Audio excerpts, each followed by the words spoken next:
Hi, hello, it's Pip here. Thanks ever so much for tuning in to Queen Pip Cards channel here on YouTube.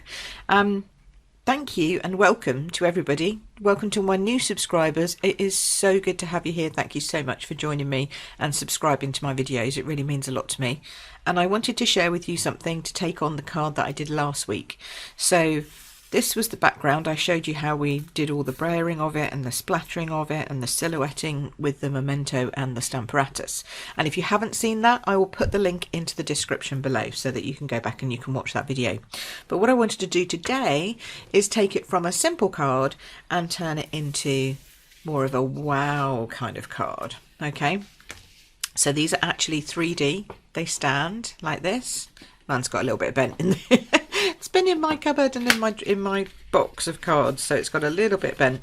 But yes, they do stand like this on your mantelpiece, and then you get that really deep silhouette because you can see behind the items that are there, so you get a really nice sort of shadowy effect when it's up on the mantelpiece. And this one I did, and I created a little sunrise or sunset as well with behind the lighthouse. So I wanted to show you how to make these sort of framed box silhouette cards. Okay, that's kind of my name for them, framed silhouette box cards. I don't know, there's probably a better name out there for them, but that's what I'm calling them, and I'm sticking to that. So they're actually really easy. The first thing you need to do is make your back, which is what I showed you last week. So this is just a brayering with splattering and, as I said, silhouetting. So make that, do that, following the video from last week, and that's on a piece of 10 by 14.4. okay, then what you need to do is you need to get 2 pieces of basic black. That's our basic black cardstock, and this is cut as if it was an entire half a card. So this is an A6 size, so this is 10.5 and this is 14.9 centimeters down each side. Okay, so you need 2 of those. And then what you do is you run one of them through the Big Shot. And if you don't know how to use the Big Shot, I'll put a link below to my how to use Big Shot video. Okay, what's a video and what it's for. And you run this through. This is using the rectangle framelit dies from Stampin' Up. And this uses the third largest. So count 1, 2, 3 in. It's this one. Okay, and always when you run it through the Big Shot, make sure it's on a diagonal. Sort of a bit like that when it goes through, not straight. If you go diagonally, it cuts your edges and your corners so much better. All right, so that's just a tip, an extra tip. So then you take this piece and you put that aside for another card, okay, because what you're actually after is the frame. Then you cut 2 pieces of cardstock, and these are 4 centimeters by 14.9. okay. So you need 2 of those, and you can see that we're sort of building up the sides of our box. And then what we're going to do is we're going to score these. Okay, so I thought I'd do this one live. Dun dun dun. Okay, so I use this edge of this side for scoring small pieces like this. So we're going to score it at 1 centimeter. At 2 centimeters, and this is the hardest one because it's a little bit wibbly wobbly at the top, so you just put it over and hold it in place. 2 centimeters, and then come right over here to the 3 centimeter measurement here, hold that and score that. So you've scored it, basically it's a 4 centimeter piece of card, and you've scored it every centimeter. Okay, so we use that then to make our sides. So these are our 2 sides. This is our front, this is our back. Okay, so when we come to putting this card together, we're going to pop that on the back there, but we also need to have something to silhouette. So because this is a frondy card, as I like to call it, that's a technical term, it means it's got leaves on it and stuff. I've created a lot of frond die cuts. Okay, so these are from which ones are these from? These are from the Lakeside Lily Pad Lakeside frame dies, and these are from Beautiful Bouquet. Okay, and this is what this stamp set was, Beautiful Bouquet. So these are dies that match those.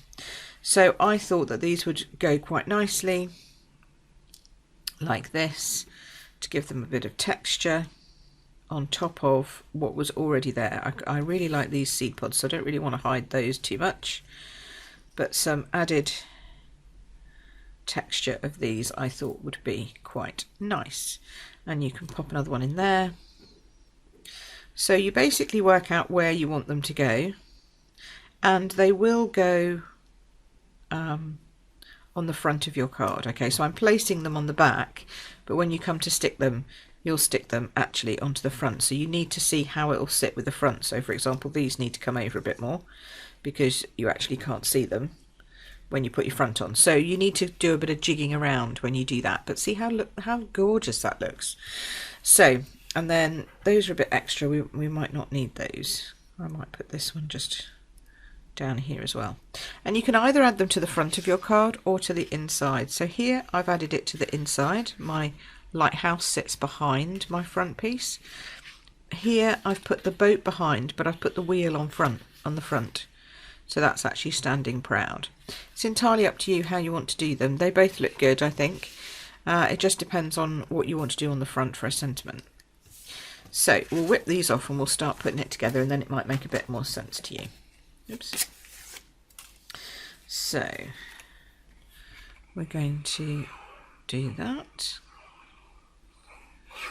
There we go. And this goes, as I say, straight on your back piece of card. There we are, like that. And just leave a nice border around it because you're going to need to attach stuff over that overlap. Okay. Then we have our little concertina pieces. So you will need your bone folder for this because you're going to start just folding these as a mountain fold. Okay, so an upward fold and then a valley fold for the next one, and then a mountain fold for the last one. And you want to try and make sure that you're straight, but I can see already that that's not 100% perfect. that's my scoring for you. It's not bad actually, it's okay. All right, so that's your concertina piece. You could make this deeper if you wanted to. You could add another 2 centimeters to it and make it really deep, but I don't find that you need to. 2 is plenty. So we're going to, not 2, 3 should I say, 3 total folds. So we'll do that again with this one, and then this one. There we go. Okay, so now you've got your foldy bits. Now you need to glue them on. And I glue these, I assemble the card before I attach my, I just wanted to get an idea of where I'm going to lay them out, but I do put the card together before I put those on. It may not be the best way of doing it, but it's the way that suits me. So we're going to put glue down here. Now we want to make sure that there's enough glue to hold it, but not enough glue to splurge everywhere. So I find if I just sort of wriggle it around a bit,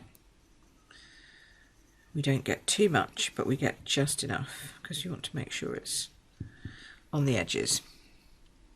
And then we position that top and bottom and sort of fold it over.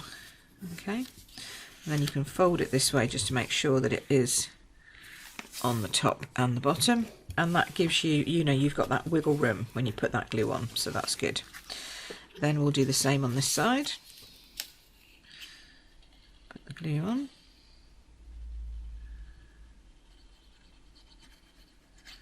And it is worth taking the time to do this. I know it seems a bit daft because you're just putting on little tiny bits of glue, but having that good firm attachment is what you need. Okay, same on this side.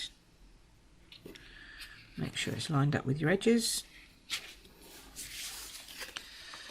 Make sure it's lined up with your edges. Make sure it's straight. There we go, that's pretty good. All right, so that's your back. And now we put the front on. Don't make the mistake I did of putting the front on this way round. The front does go this way round. There is a set way, and you can tell because it's the way that you can see the stitching on the actual die. Whereas this side, it's a bit flatter. It just looks a bit squashed. Okay, so that's the side we need. It's the one that stands up a bit. And then you're going to put your glue on here. Again, making sure it doesn't go across your card because you don't want a gluey card. There we go. Nicely done. And then we just attach the front piece here, like that. I told you it was easy. And then we just make sure that that's on and attached.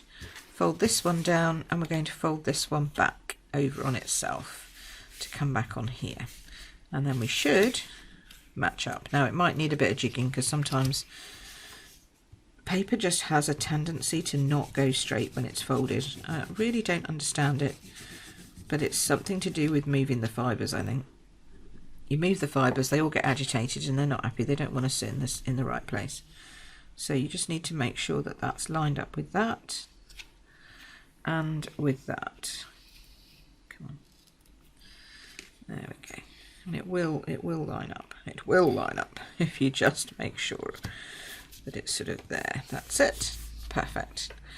Okay, so now you can see that your box has taken shape, and see how much mine. This one went a bit squished. Okay, so don't put them in a whole box full of cards. Make sure that you leave them separate like this so it doesn't squish it down too much. Obviously you will need to squish it to put it in an envelope, but it will go flat to go in an envelope, and then it should just pop up again like that. All right, then the next thing to do is to put these pieces in place, and don't worry if they stick out underneath the bottom because you can trim those off. The most important thing is getting them into a nice position. You could even have some of them coming over the front like this. All right, that looks quite nice, doesn't it? And the way that I put them in place like this, you can either put glue on them down these ends, okay, which works but can be a little bit fiddly because you have to make sure that it doesn't come out through the top of the card. Ooh, like this. There we go. So you can do that. That works. And just hold it for a second, and it'll really hold it well. But you will have to chop off these little bits that have come out through the bottom. So that's okay. Just go in, chop them off underneath the card like that. Okay. The alternative is to get them into a big bunch and then pop a glue dot on them, which is also, you know, a viable option if you want to. And you can obviously turn these, because they're black and solid, there's no stamping on them, you can turn this one around so that actually you get them going both ways, and that's quite nice. And that's going to go into that hole sort of there-ish, I think. Do we think? Yeah, maybe a bit further down, I think. A bit more like that. You need to kind of see how you think that works. I think that works. So because those three, you could put those together with a glue dot. So here's your alternative method of attachment. You just put a glue dot on there, but the thing I find about that is that when you put it flat, sometimes your glue dot sticks over the side of your little fronds, in which case it will then glue the front of your card to the base of your card and it won't actually open. So that's why I recommend wet glue. If you can get away with it, oops, and not do that. Don't drop your fronds. Come on, stick. The other ones went so well. You're now showing yourselves up. Come on. There we go. There we go. Like so. Yeah, try and make sure that there's not any glue left behind on the inside. If you have, just run your embossing buddy over it. That will help. All right, so we'll just chop these ends off under here, like so. Okay, so I didn't actually need any of those. That looks nice. So we didn't need any of these. We could put one on the front actually. I quite like the idea of having one sort of here-ish on the front like that. So we might just pop that one on the front because it is nice to have something on the front of the card as well as, you know, just hanging off. So we'll pop that on there, I think, like so. Yeah, that looks okay. And then we'll put a little sentiment down there. So that's basically it. That's how you would chop that one short enough. Where are you? Come here. There we go. So that is then pretty much done. The next thing you would do would be to maybe put a sentiment on it. So we could, you can go black on white. White is very kind of woo in your face. So on this one, I actually used pink, which worked quite well. I've got my balmy blue scraps out because I think actually, although it's quite bright, it still ties in nicely with the cardstock behind. So I'm just going to stamp and punch a really small sentiment on it so it doesn't really take away from the card. Yeah, so I like this happy birthday here. So we're just going to, this is the perennial birthday stamp set. I love it for birthdays. And we'll use Memento so that we bring the black in. You want to always try and keep your colours, you know, pulled into anything that you add. So like here I added the pink, but again I put the wording in black. So we'll just do it there. That looks nice. And then I don't want anything too large, but I think we can take it out of this and then cut it down. So stamp it, punch it in the centre of the stamp. There we go. This is the new Timeless label, just in case you were wondering. And then, because that's a little large still, we're going to chop that off. In fact, I'm going to use my trimmer. If I do that by hand, it won't work. So we're going to just trim off the top of that. Hold it. Stay.